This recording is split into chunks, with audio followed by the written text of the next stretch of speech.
Quero chamar a atenção da igreja esta manhã para essa palavra tão importante, o fundamento apostólico.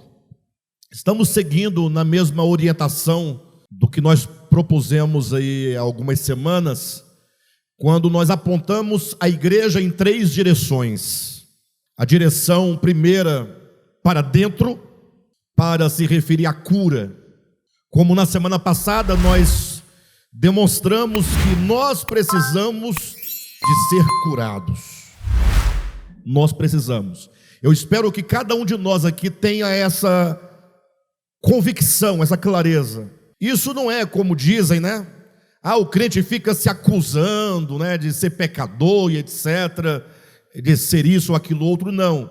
O Evangelho, enquanto luz, ele nos ilumina. A iluminação do Espírito Santo é que nos faz ver quem Deus é, quem Cristo é e quem nós somos. Então, muitas vezes a gente não consegue perceber que precisamos de cura, mas o quanto nós precisamos, irmãos, não tem ideia. Ainda que você fale, não, mas eu não vejo nada assim que eu precise de ser curado. Eu sou uma pessoa tão boa, uma pessoa honesta, uma pessoa assim, tal, trabalhadeira, não é?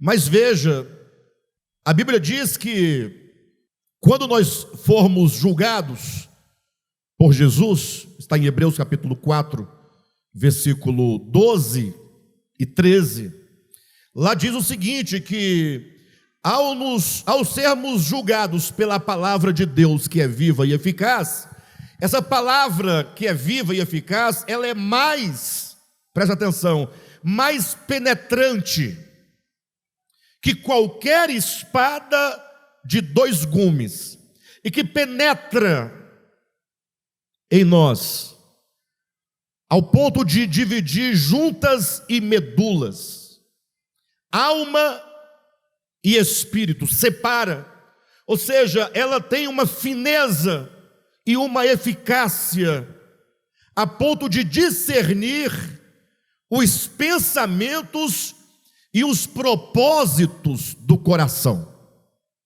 Logo, essa palavra fala de que até aquilo que nos motiva das nossas ações externas, do nosso pensamento superficial, de nossas palavras que são ditas, dos nossos relacionamentos cotidianos, existem interesses por detrás, existem raízes profundas que nós nem mesmo sabemos que existem. Por isso que o salmista Davi orava dizendo, Senhor, vê se há em mim algum caminho mau. Só Ele pode nos sondar, porque Ele conhece verdadeiramente o nosso ser. E a nossa existência e passagem por esta terra, ela visa nos preparar. Essa existência nossa é um período em que nós estamos sendo aperfeiçoados. É o que Paulo vai dizer, estamos sendo santificados, estamos sendo transformados, estamos sendo conformados à imagem de Cristo. Então a igreja existe nessa direção para dentro, é aqui que estamos sendo cuidados. Hoje mesmo seremos e já estamos sendo curados. Vocês creem nisso? Muitos desprezam a reunião da igreja por acharem desnecessária. Não tem problema, cada um sabe de si. Mas só Deus sabe o quanto que nós aqui, reunidos, unidos, orando, sofrendo, perdoando, suportando, carregando as cargas uns dos outros. Só Deus é que sabe o tanto que nós temos sido pouco a pouco curados. O Evangelho vai agindo na nossa alma como ali gota a gota, pouco a pouco, nós estamos neste processo de cura. Diga amém. E somente sendo curados é que nós podemos então manifestar as virtudes de Cristo, que seria a terceira direção da igreja. Lembra das 3 direções? Cura, missão e virtude. As virtudes é a manifestação das virtudes de Cristo, ou seja, o que nós fazemos como igreja em relação ao mundo? Como igreja em relação ao mundo, somos luz e somos sal. Ser luz e ser sal acontece pela manifestação, pela vivência e expressão das virtudes de Cristo, que são altíssimas. Mas tem ainda a questão da missão, e hoje eu quero falar mais especificamente sobre a missão. Quando falamos de missão, precisamos lembrar de quê? Dos apóstolos. Alexandre, será que essa mensagem vai me ajudar em alguma coisa? Eu não sou apóstolo. Calma. A igreja precisa compreender não a pessoa do apóstolo, mas o seu papel e, sobretudo, o seu trabalho. Afinal, a igreja, ela é edificada no fundamento dos apóstolos. É isso que está lá em Efésios, no capítulo 2, né? Salvo engano, versículos, alguma coisa ali. Versículo 20, 21 e 22, quando diz: edificado sobre o fundamento dos apóstolos e profetas. Então, quando falamos de missão, devemos nós nos lembrarmos dos apóstolos. Abra sua Bíblia, por favor, em 1 Coríntios, no capítulo 3, o texto de abertura dessa manhã. Quero ler com vocês novamente. Faça um esforço descomunal aí de acompanhar a palavra ponto a ponto. Bem, aqui nós temos o apóstolo Paulo dizendo as seguintes palavras: segundo a graça de Deus que me foi dada, lancei o fundamento como prudente construtor, e outro edifica sobre ele, porém cada um veja como edifica.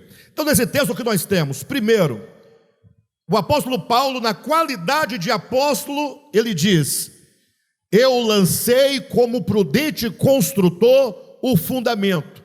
Ou seja, o papel dos apóstolos é o papel, usando a metáfora de um construtor, é de lançar o fundamento, para que então outros, no caso a igreja, eu e você, os pregadores, os pastores, os cantores, os diáconos, os santos, todos possamos agora edificar sobre este fundamento. Já deu para perceber que a metáfora usada aqui é a metáfora de um edifício. Então imagine que será construído um edifício, e esse edifício, para que ele se sustente e tenha sucesso, ele vai precisar de um fundamento. Só que não pode ser qualquer fundamento. Aqueles que, porventura, ao construir uma casa, um edifício, eles ignoram que o fundamento deve ser sólido, deve ser suficiente para suportar todo o peso da edificação. Eles certamente perceberão no futuro, quando aquele edifício ruir. Então Paulo diz: eu como prudente construtor, eu lancei um fundamento. Então a igreja tem um fundamento. Diga amém. Por favor, repita comigo, mesmo sem querer. Diga: a igreja tem um fundamento. Agora, observe que não diz uns fundamentos, diz um fundamento. É exatamente o que está no versículo 11: porque ninguém pode lançar outro fundamento além do que foi posto. Ou seja, a igreja tem um único e absoluto fundamento, e ninguém pode lançar outro fundamento.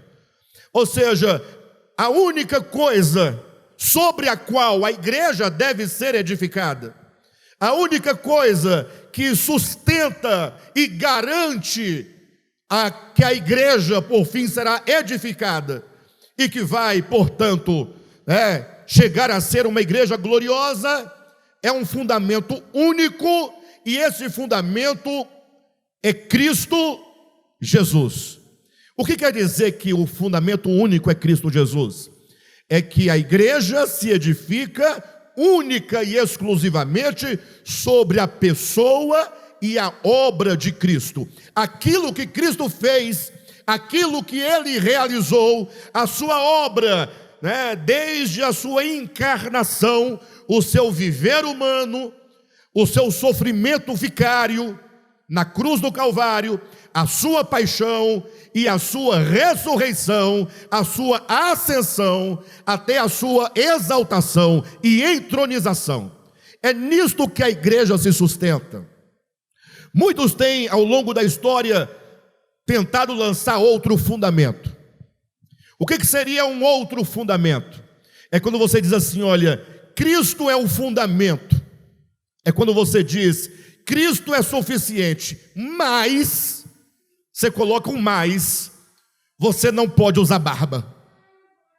Já ouviram algo semelhante? Por que eles falam a barba? Não, porque Cristo é Cristo, mas você tem que ter alguma coisa além dele. Não, você não tem que ter nada além dele, porque Cristo é suficiente. E Ele vai realizar tudo em você, o que deve ser realizado.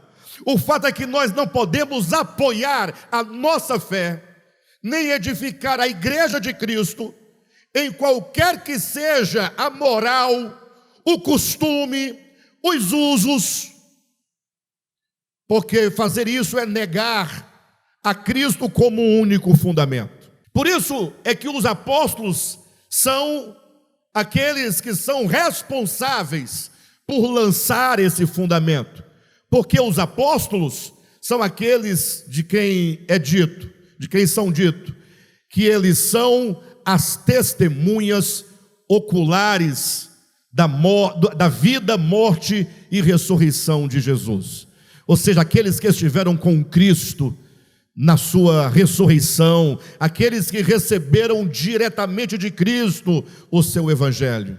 E agora os apóstolos, eles são enviados de lugar em lugar para lançar o fundamento. O que o apóstolo faz quando ele é enviado, quando ele chega a algum lugar? Ele chega naquela cidade, naquele país, e ele lança o fundamento, que é Cristo. Alguém pode dizer, mas eu achava que o papel do apóstolo era algo mais requintado, algo mais trabalhoso. A grande questão, queridos, é que nós não temos a mínima ideia do significado de um apóstolo e da sua obra. Por que não podemos compreender com clareza isso? Porque nós nascemos num país cristianizado. Então, uma criancinha de 3 anos já sabe quem é Jesus, no sentido histórico da coisa. Já canta os hininhos que a mamãe canta sobre Jesus. Já vai à escola dominical, que a mãe leva. Já vai à igreja, já vai à missa, já vai ao centro, vai para qualquer lugar. Mas onde você for, no meio religioso do brasileiro, você vai de alguma maneira ouvir falar de quem? De Jesus. Então é natural para você ouvir falar de Jesus. Isso não garante, obviamente, que todas as pessoas que ouvem, que basta ouvir o nome, não é isso que eu estou dizendo. Eu quero dizer que todos nós estamos desde a infância familiarizados com Jesus e com a afirmação de que Jesus é Deus. Talvez é por isso que isso não nos toca profundamente. Mas se nós pensarmos no ide apostólico no tempo de Cristo, imagine que ele ressuscitou e disse assim aos 11, primeiramente, depois ele envia Paulo, mas ele vai dizer assim, olha, toda autoridade me foi dada nos céus e na terra. Começa aqui a ideia do trabalho apostólico. Porque toda autoridade me foi dada nos céus e na terra. Porque ele não disse isso antes de morrer, de ser crucificado? Por que ele não disse toda autoridade no céu e na terra é minha? Porque se ele dissesse que toda autoridade nos céus e na terra é minha, você não iria compreender que a autoridade nos céus e na terra é um fruto, é um resultado do trabalho de redenção, da obra de redenção que ele efetuou. Lembrem-se que este mundo, criado por Deus, que foi então usurpado pelas forças, pelas potências cósmicas, principados e potestades, por ocasião da rebelião, esse reino foi usurpado, e agora Cristo veio para tomar de volta a autoridade e esse reino para levar de volta ao Pai.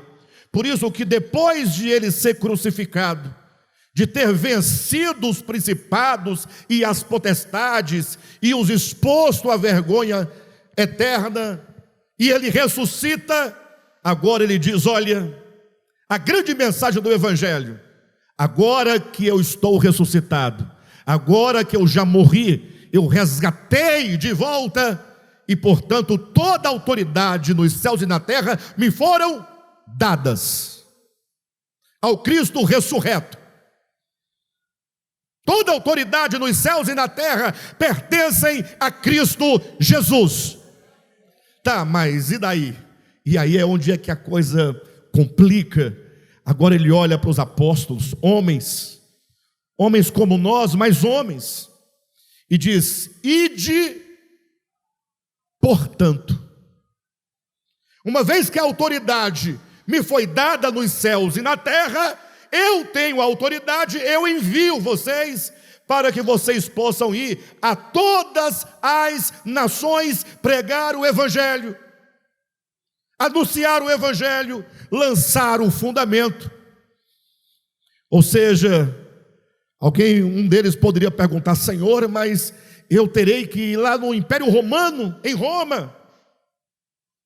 Lá eles têm muitos deuses, deuses antigos, deuses, né? E eles já creem em outros deuses. Eu vou chegar lá dizendo o quê? Você vai lá falar sobre o Deus vivo e verdadeiro, e vai chamar a todos ao arrependimento dos seus deuses falsos, e levarem-no a crer no verdadeiro Deus. A pregação apostólica, ela consiste em anunciar o Deus vivo e verdadeiro, o Deus único, o Criador dos céus e Criador da terra. Os apóstolos saem a proclamar a todos os homens todos são notificados a se arrependerem dos seus pecados, dos seus deuses e ídolos falsos, e a se voltarem para o Deus vivo e verdadeiro. Mas a coisa vai complicando, porque tudo bem, a autoridade sobre as nações é de Cristo, foi dada a ele envia os apóstolos vão, chega lá, aquela nação, ela está sob poderes de principados e potestades, vencidos, mas estão, porque o reino ainda não foi de todo tomado de suas mãos. Isso só vai acontecer por ocasião da segunda vinda de Cristo, conforme está em Apocalipse capítulo 11. Agora os apóstolos vão e chegam lá, imagine vocês, e veem pessoas de toda sorte, com todo tipo de cultura, de deuses, que nunca ouviram falar do Deus vivo e verdadeiro. Agora os apóstolos precisam anunciar o Deus vivo e verdadeiro. Você acha que é fácil chegar para aqueles que servem a ídolos, deuses falsos, que por natureza não são Deus e nem deuses, e eles chegarem agora, como convencer esse povo de que os deuses que eles servem não são o Deus verdadeiro? Como convencer? Imagine você chegando numa nação, eles têm seus deuses, suas religiões, seus costumes, suas culturas, suas crenças. Você falou: pessoal, vocês estão tudo errado, está tudo errado. Esse Deus que vocês servem não é o Deus vivo e o verdadeiro. O Deus vivo e verdadeiro é o Criador dos céus e da terra. E vão olhar para você e falar assim: você está falando bobagem, falando borracha. Não é possível. Como convencer? Aí Jesus entra e diz: olha, vocês devem ir pregar, e quando vocês forem, eu estarei com vocês, confirmando a palavra que vocês pregarem, por meio de sinais e de prodígios. Então os apóstolos iam na autoridade do nome de Jesus. E quando então eles pregavam, diz a Escritura, que Jesus estava com eles dos céus, confirmando a palavra pregada, e essa confirmação se dava por meio de sinais e de prodígios. Por este motivo é que Paulo vai dizer em 2 Coríntios capítulo 12, versículo 12, salvo engano, ele vai dizer que a credencial apostólica havia sido apresentada no meio deles. Ele diz que os apóstolos levam consigo uma credencial, mas não é uma carteira que se coloca no bolso, escrito lá apóstolo, não. Ele diz: a credencial são sinais e prodígios que os apóstolos realizam em nome de Jesus. A grande questão é que agora, diante disso, pode até haver alguém aqui hoje, ouvindo essa mensagem e pensando: não estou entendendo nada, agora o Devap está se desviando para o lado dos milagres, está se afastando. Calma, a grande questão, e aqui é o primeiro ponto que você precisa compreender, é que, tratando-se da missão apostólica, preste atenção, os milagres, sinais, os milagres, o cego que vê, o paralítico que anda, o morto que ressuscita, o leproso que é curado, essas curas, prodígios e maravilhas são realizados muitas vezes pelos apóstolos para abrir o caminho à pregação do Evangelho. Ou ela abre o caminho para a pregação do Evangelho, ou ela sela depois a pregação anunciada pelos apóstolos. Vou pedir paciência, mas vocês têm que me acompanhar. Por favor, coloca na tela Atos capítulo 3, onde nós vamos encontrar aqui o relato de como isso acontece.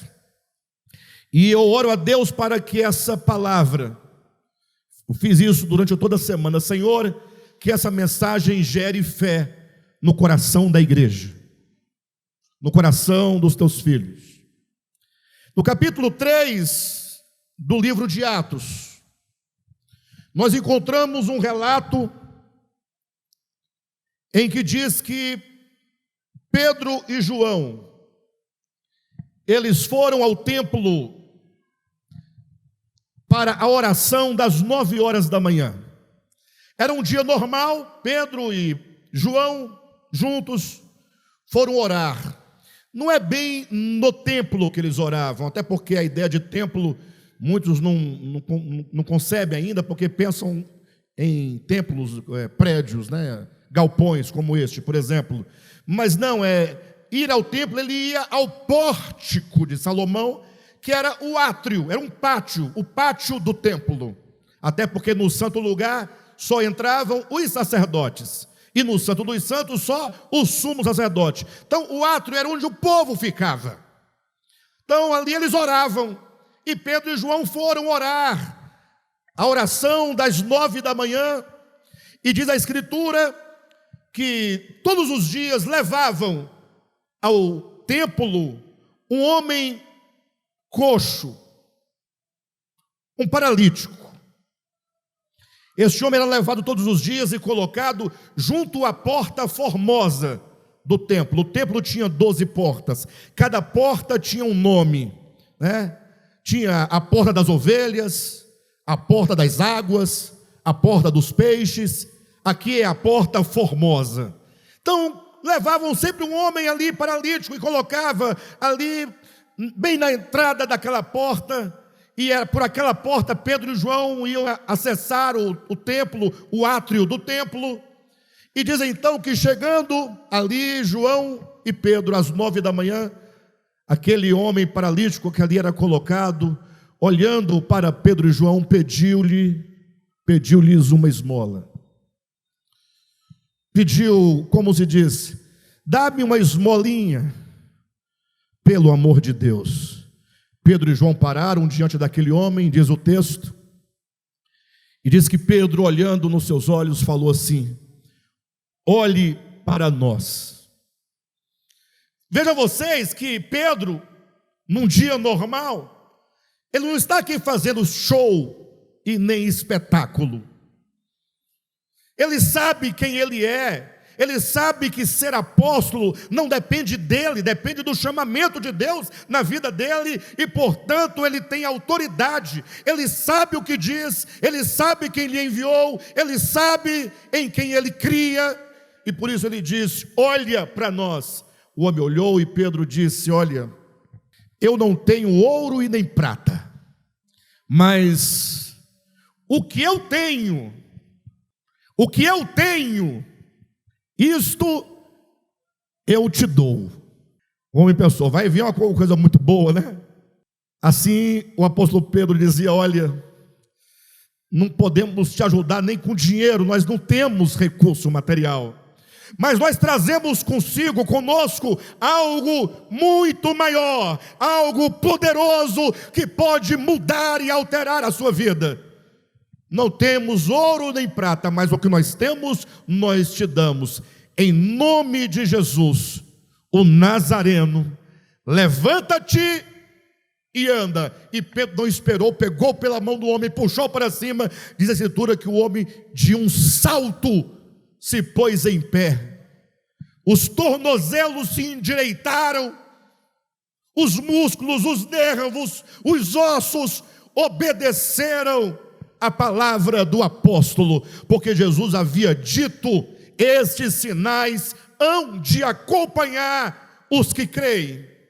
E Pedro creu na palavra de Jesus. Quanto ao ide apostólico, ele entendeu, assumiu aquela autoridade, e agora ele carregava consigo a autoridade do nome de Jesus, e aquele homem foi curado. Bem, aqui aconteceu um milagre, aconteceu um prodígio, aconteceu um sinal. Sim. Agora observem, Pedro continua, ele entra no templo, porque ele vai para a oração da hora nona. Entrando ele para o templo, o paralítico que havia sido curado entra com ele também, e agora ele entra saltando, o paralítico, e a Bíblia diz que ele se agarra, ele se apega a Pedro e a João e não querem soltá-lo. Exatamente o que diz no versículo 11: apegando-se ele a Pedro e a João, todo o povo correu atônito para junto deles no pórtico chamado de Salomão. À vista disto, versículo 12, Pedro se dirigiu ao povo dizendo 2 pontos. É isso aí. Aqui entra o porquê. Não é o milagre pelo milagre, não é o show de milagres, não é para encher igreja, não é para ganhar poder político, ganhar expressão de número de pessoas, não é ter a maior igreja, não é ser um pastor famoso, não é querer simplesmente fazer as realizações de Deus para a promoção própria do seu próprio ministério, da sua própria vida ministerial. Não, nada disso. Pedro, é claro, né? À vista disto, Pedro se dirigiu ao povo dizendo: israelitas. E agora que é importante, porque Pedro, na qualidade de apóstolo, vai lançar o fundamento, só que ele está dizendo aos israelitas. Guarde essa palavra, aqui é para os israelitas. Daqui a pouco vocês entenderão melhor. Israelitas, por que vos maravilhais disto? Por que vocês estão admirados desse homem estar curado, saltando? Por que vos admirais disto, ou por que fitais os olhos em nós? Por que vocês voltam os olhos para nós, para mim e para João, como se pelo nosso próprio poder ou piedade o tivéssemos feito andar? Nesse momento, Pedro, ele faz a coisa certa, ele tira o foco das atenções em relação ao milagre dele e de João. Em outras palavras, dizendo: o milagre não é para que você olhe para os homens. O milagre não é para glorificar os homens. O milagre não é para que os homens que realizam milagres sejam promovidos para enriquecimento. Não, não, não. Ele está dizendo: tirem os olhos de nós, porque o milagre realizado visa com que vocês voltem os olhos para aqueles a quem vocês devem olhar. Ou seja, para lançar o fundamento, houve aqui um milagre, houve aqui um prodígio, houve aqui um sinal, e Pedro corretamente diz: agora olhem, porque ele vai dizer: o Deus de Abraão, de Isaque e de Jacó. Ele começa desse ponto primordial: não olhem para nós, olhem. Vou falar agora do Evangelho para vocês. Aqui será lançado o fundamento do Evangelho. E ele começa por onde? O Deus de Abraão, de Isaque e de Jacó. Por que ele começou com o Deus de Abraão, Isaque e Jacó? Ora, porque ele falava aos israelitas. Porque os israelitas serviam ao Deus de Abraão, ao Deus de Isaque, ao Deus de Jacó. Não faz sentido agora, imagine vocês, Paulo, no Areópago, lá no capítulo 17 de Atos, quando ele chega lá em Atenas, no meio dos gregos, no meio dos epicureus, dos filósofos, não faria sentido ele chegar lá no meio dos gregos, dos pagãos, e falar a eles: olha, porque o Deus de Abraão, Isaque e Jacó. Eles vão dizer: quem é Abraão, quem é Isaque, quem é Jacó, o que nós temos a ver com isso? Quando lá em Atos 17, Paulo foi levado até o Areópago. Eu já volto para cá, tá, queridos? Isso aqui não é desvio, está dentro da linha do pensamento planejado. Mas não percam, Pedro aqui vai pregar o Evangelho. Ele começa pelo Deus de Abraão, Isaque e Jacó. Porque o Evangelho começa por quem? Por Jesus? Não, o Evangelho começa em Deus. O Deus de Abraão, Isaque e Jacó. Paulo, quando é levado ao Areópago, a colina de Marte, em Atenas, na Grécia, ele foi levado para ser julgado. Bem, na sua Bíblia não está assim exatamente, ser julgado.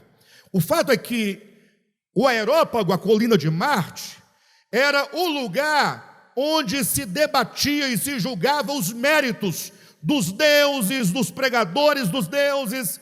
E Paulo, então, pregando em Atenas, tomaram-no e levaram-no para prestar depoimento sobre essa mensagem que ele pregava. E Paulo lá começa de que maneira? Aqui, para israelitas, o Evangelho começa: o Deus de Abraão, Isaque e Jacó. Lá Paulo começa dizendo: varões atenienses, passando eu pelas vossas ruas, pelas vossas praças, eu notei o quão religiosos vocês são. Percebi o quanto de deuses vocês têm, o quanto de deuses vocês servem. E eu, olhando ali os altares dos deuses de vocês, eu vi que havia um número enorme de altares, mas eu percebi que havia entre eles um altar, sobre o qual não havia Deus nenhum, sobre o qual não havia imagem nenhuma, estátua nenhuma, escultura nenhuma. O altar estava vazio. É assim que Paulo começa dizendo. Só que eu notei que havia ali uma inscrição nesse altar vazio, e dizia: ao Deus desconhecido. É como se os gregos dissessem: olha, nós servimos aos deuses. Então, todos os deuses que nós temos e conhecemos estão aqui. Alguém diz: mas vai que tem um que a gente não conhece. Aí então coloca um aqui, não coloca nada sobre ele, e esse é dedicado àquele Deus que a gente não conhece. E aí Paulo diz: pois é acerca deste Deus que vocês não conhecem que eu hoje vos anuncio.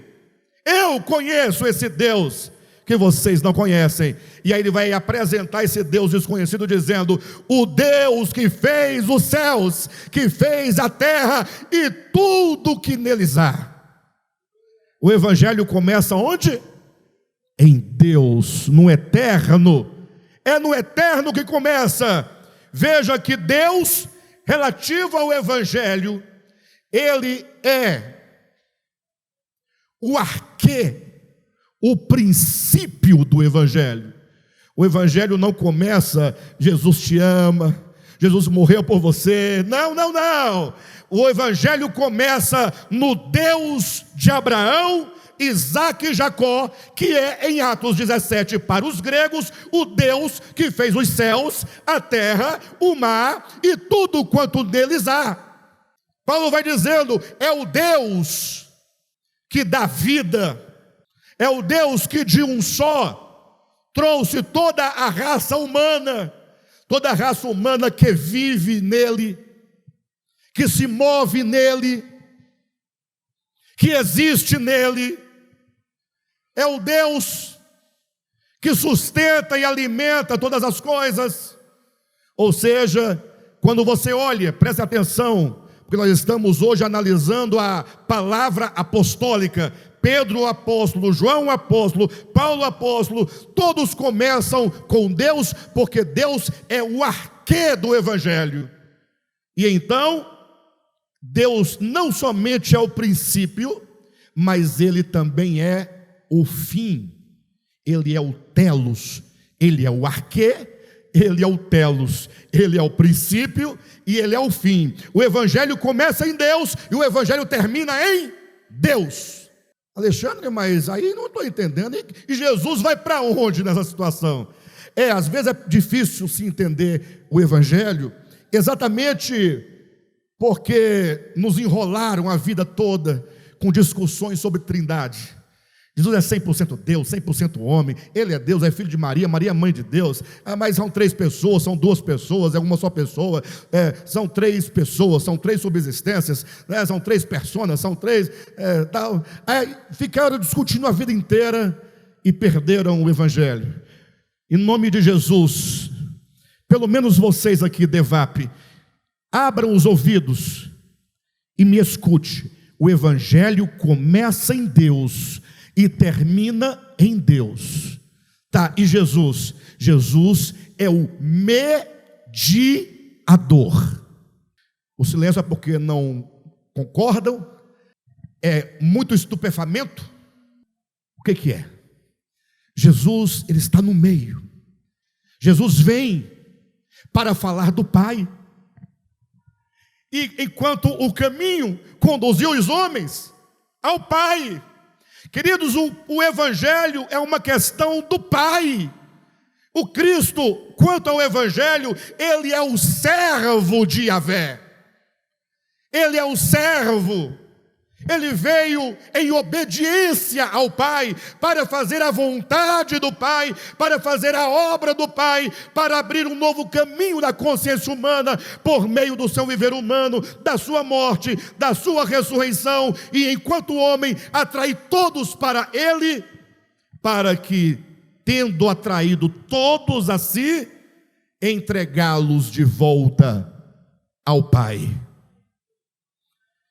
Primeira aos Coríntios capítulo 15, versículo 28. Quando, porém, todas as coisas lhe estiverem sujeitas. Volta ao versículo 26, para ganhar ritmo. O último inimigo a ser destruído é a morte, porque todas as coisas sujeitou debaixo dos pés. Está falando de Cristo. Todas as coisas sujeitou debaixo dos pés de Jesus, do Cristo de Deus. Por favor, leiam comigo aqui, ó. Por favor, leiam. Você tem que ler. Isso é o evangelho. Não abra mão do evangelho. Porque todas as coisas sujeitou debaixo dos pés de Cristo. Ponto. E quando diz que todas as coisas lhe estão sujeitas, Irmãos, não perca isso, por favor. Olha, se você perder isso agora, talvez deste modo você nunca mais vai ouvir. E quando diz que todas as coisas lhe estão sujeitas, vírgula, certamente, vírgula, exclui. Tem algo que não está debaixo dos pés de Cristo? Diga comigo, todas as coisas estão debaixo dos pés de Cristo, exceto. Tem uma coisa que não está debaixo dos pés de Cristo. Isso não o torna menor, não o torna indigno. Isso é porque você não compreende a economia de Deus. Então diz, e quando diz que todas as coisas lhe estão sujeitas, certamente exclui aquele que tudo lhe subordinou. O Pai subordinou todas as coisas debaixo dos pés de Cristo, mas Ele próprio não lhe é sujeito. Diga amém. Não acabou. Segue.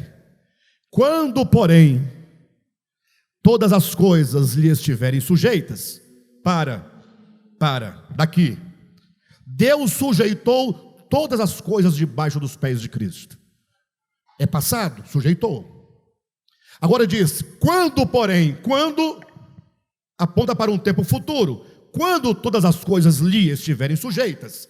Logo entendam que Deus subordinou ou sujeitou tudo por meio de um decreto. Por meio de um decreto. Já eu chego no decreto. Mas Deus, antes que houvesse mundo, olhou para o filho e disse: tu és o meu filho, eu hoje te gerei. Isso é uma palavra profética dita antes da fundação dos mundos. E Deus então disse ao filho: tu és o meu filho amado, em quem eu me comprazo, antes da fundação do mundo. E ele disse: e eu decreto que tu has de reinar sobre todas as coisas. É um decreto. Só que esse decreto que aconteceu na eternidade passada precisa se realizar e se cumprir cabalmente. Por isso que é dito: quando, porém, apontando para a vinda do Senhor no reino milenar, quando todas as coisas lhe estiverem sujeitas, acabou. Não há mais inimigo fora do controle pleno, absoluto, soberano de Jesus. Não há mais nada a ser resolvido. O último inimigo a ser vencido é a morte. Ele pegou a morte e matou a morte. Não há mais morte, não há mais inimigo. Tudo está feito, tudo está resolvido. Então, quando, porém, todas as coisas estiverem sujeitas, então acabou, né? Resolvido o problema. Então, o próprio filho.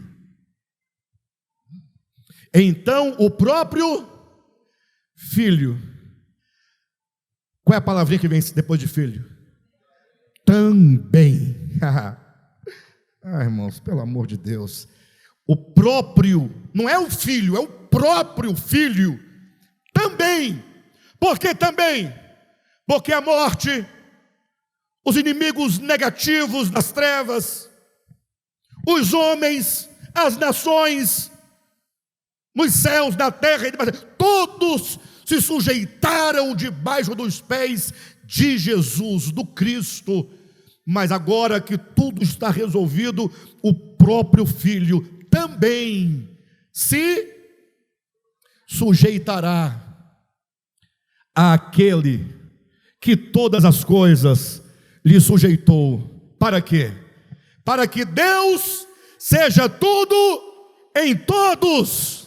Por isso que o Deus eterno, o Pai, Ele é o princípio do Evangelho e Ele é o fim do Evangelho. Ele é o telos do Evangelho. O Evangelho começa em Deus Pai, termina em Deus Pai. Alguém diz: tá, mas e onde entra Jesus, é exatamente isso. Voltando para Atos, capítulo 3. Continuando nossa leitura, onde nós paramos, a partir ali do versículo 11, diz: apegando-se ele a Pedro e a João, todo o povo correu atônito para junto deles, num pórtico chamado de Salomão.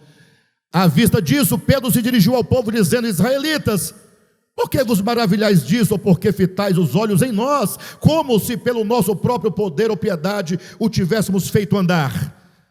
O Deus de Abraão, de Isaque e de Jacó, o Deus de nossos pais, o Deus Criador, o arquê do Evangelho, o telos do Evangelho, Ele, o Pai, glorificou o seu servo Jesus. Este é o ponto. Jesus, o servo do Deus eterno, Jesus, o Cristo que se faz carne, ele foi glorificado pelo Pai. O que significa que ele foi glorificado pelo Pai? Imagina só, o Cristo se encarna na pessoa de Jesus, nasce de Maria, um nascimento meio turbulento, meio complicado, muitas coisas mal explicadas, a explicação é muito miraculosa, mas tá bom, o menino cresce, e aí o menino fica adulto, 30 anos, e ele agora vai falar o Evangelho. As pessoas olham e falam o quê? Ué, quem é esse rapaz? Não é ele o filho de Maria, de José? Os seus irmãos não moram conosco? Não cresceram todo mundo juntamente conosco? Como é que agora esse camarada chamado Jesus aí começa a pregar? Começa a dizer sobre o reino? E o pior, tudo o que ele dizia, de certa maneira ia de encontro ao que se pregava no tempo dele. Porque os judeus, por meio dos seus líderes, distorciam o sentido espiritual da lei, dos salmos e dos profetas. Agora o Cristo vem dizendo do Pai, do reino do Pai, da vontade do Pai, tudo é espiritual, é dentro do homem. E agora ninguém quer saber dele, porque ele não tem expressão, ele é um nazareno. Um nazareno não podia oferecer nada. Mas aí é onde é que entra o Pai, o Deus de Abraão, Isaque e Jacó, o Deus de nossos pais. Ele glorificou o seu servo Jesus. Ele manifestou a divindade do Cristo em Jesus por meio de sinais e de prodígios. Quem é esse? Podiam não dar nenhuma explicação teológica acerca de Jesus. Eu não sei se vocês sabem, mas todas as explicações teológicas acerca de Jesus surgiram depois do 2º século para frente da era da igreja. Quem entendeu? Falei rápido? Todas as explicações e conceitos teológicos desenvolvidos acerca de Cristo e de Jesus só vão nascer no 2º século, quando a igreja começa a pensar, a refletir e a estabelecer aquilo que estava nas Sagradas Escrituras, na tradição, nos apóstolos. O fato é que, quando Jesus começa a pregar, o que chancelava suas palavras é que o Pai, por meio dele, fazia suas obras. Lázaro, vem para fora. E Lázaro, depois de 4 dias morto, ele sai vivo, restaurado. O sangue já havia coagulado, os nervos e os músculos estavam já congelados, travados, a pele pálida, sem sangue, o coração não funcionava, o cérebro já havia parado há muito tempo. Ele estava cheirando mal, já em decomposição, mas Deus, por meio de Jesus, o glorificou diante dos olhos de todos, ressuscitando a Lázaro. Abra sua Bíblia em Atos, por favor, no capítulo 10, versículo 38. Isso aqui é Pedro pregando, tá? Lançando o fundamento. Ele diz, como Deus, coloca o 37, por favor. Vós conheceis a palavra que se divulgou por toda a Judeia, tendo começado desde a Galileia, depois do batismo que João pregou, como Deus, você vê que começa onde? Como Deus ungiu. Deus ungiu a Jesus de Nazaré com o Espírito Santo e com poder, o qual andou por toda parte, fazendo o bem e curando a todos os oprimidos do diabo. Por quê? Porque Deus era com ele. Ou seja, os sinais e prodígios realizados por Cristo era a chancela, era Deus o Pai comprovando a palavra que ele pregava, assim como Cristo hoje, ele confirma a palavra que os apóstolos pregam. Os sinais e prodígios não visam simplesmente para você ter a experiência de um corpo curado. Não, muito mais do que curar o seu corpo, Deus quer curar a sua alma. Deus quer salvar o seu espírito. E os sinais, portanto, ainda que hajam no corpo, eles abrem o caminho para que o Deus eterno, por meio de Jesus, manifestado em Jesus, chegue até o seu coração. De maneira então, Atos capítulo 3, vamos voltar para o texto, 13. O Deus de Abraão, de Isaque e de Jacó, o Deus de nossos pais, glorificou a seu servo Jesus. Esse glorificou não é depois da morte, cuidado, o texto vai dizer. Glorificou não sei se vocês sabem, a palavra glorificar não é encher de luz, ficar brilhando, glória enquanto luz, é mostrar aquilo que está oculto, não se pode ver. Quando é visto, mostrado, diz que foi glorificado. Saiu do anonimato e foi publicado. Então, o Deus de Abraão, Isaque e Jacó glorificou ao seu servo Jesus, vírgula, a quem vós traístes e negastes perante Pilatos. Ou seja, vocês sabem quem é Jesus? Jesus é o enviado do Pai. Jesus é o apóstolo por excelência. Deus o Pai o enviou na maior de todas as missões. O Verbo se fez carne. E o que ele veio fazer? Ele veio revelar o Pai. Ele veio dizer que todos os filhos de Deus agora podem retornar ao Pai. E ele não veio simplesmente falar ou ensinar essas coisas. Ele veio realizar isso. Por isso que ele se encarna, o Cristo se encarna, se faz homem, para a partir deste homem retorná-lo, ou levá-lo de volta ao Pai. E agora, diante da saída, o Evangelho é a boa notícia, o Evangelho é a notícia de Deus para a humanidade. Você já pode retornar ao Pai. A palavra que o Pai, esse é o Evangelho, tem para a humanidade é: Deus estava em Cristo, reconciliando consigo o mundo, não lhe imputando as suas transgressões, mas concedendo-lhes a palavra da reconciliação. Essa é a mensagem do Evangelho, que Deus ama a humanidade de tal maneira que enviou o seu Filho ao mundo, para que agora todo que nele crê não pereça, mas tenha a vida eterna. Ou seja, se Deus o Pai é o arquê do Evangelho e é o telos do Evangelho, mas este é o Deus que ninguém jamais viu nem é capaz de ver, é por meio de Jesus, é crendo em Jesus, é crendo que Ele é o Messias, que Ele é o enviado, que Ele é o Salvador, que Ele é o Redentor e que somente Ele tem as palavras de vida eterna. Agora o Evangelho é o convite para que todos se voltem para Jesus.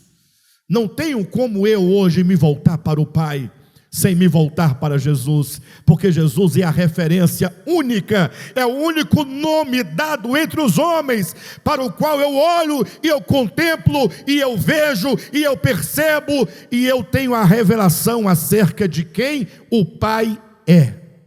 Por isso que o Evangelho, o fundamento apostólico, é Jesus. E agora então, diante disso, Pedro diz: o que vocês fizeram com a única saída? O que vocês fizeram com a única saída? Vocês o mataram por mãos ímpias, perversas, vocês o crucificaram, Mas quando vocês o mataram, achando que o estava vencendo, Deus, próximo versículo 14, vós porém negastes o santo e o justo, e pediste que vos concedessem um homicida. Próximo versículo, desarte e matastes o autor da vida, a quem Deus ressuscitou dentre os mortos. E agora, aquele que foi morto pelas mãos iníquas, o Pai olhou e falou: não adianta vocês matarem, agora Deus o ressuscita dentre os mortos. A ressurreição de Jesus é a prova de que Jesus é, de fato, o enviado do Pai.